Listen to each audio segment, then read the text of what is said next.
السلام عليكم، ازيكم يا حبايبي؟ عاملين ايه؟ يا رب تكونوا بألف خير. شايفين العيش بتاعنا جميل جدا وطري وحلو قوي.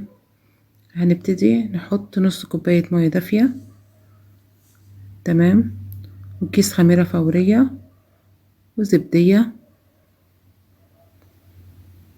واحط بيضة، واحط معلقة سكر ومعلقتين زيت. انا حطيت زيت زيتون، ممكن تحطي زيت عادي.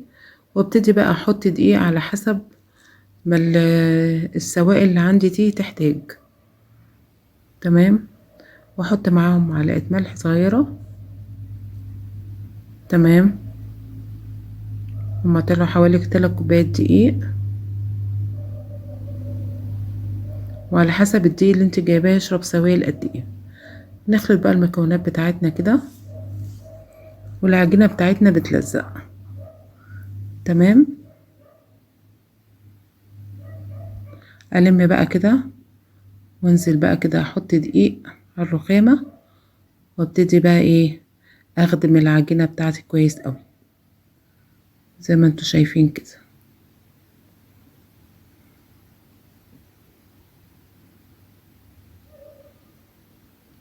اهو كوباية دي خدنا نصها، كوباية المية خدنا نصها. احط بقى شوية دقيق كده، وابتدي اقسم العجينة بتاعتي على قد الرغيف اللي انا عايزاه.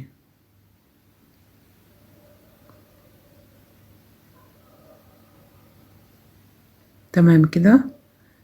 بس اللي لسه ما حطش اللايك حط لي اللايك، واشترك في القناة وفعل الجرس، اكتب كومنت حلو. اغطيه بقى كده ببلاستيك، وابتدي بقى ايه، افرد العجين بتاعي، ويكون في الاثناء دي الفرن بتاعي ساخن مسبقا.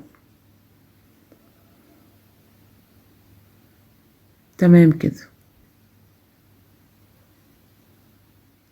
احاول افرد العجين عندي بطريقة طولية زي ما انتوا شفتوا كده في الرغيف في اول الفيديو.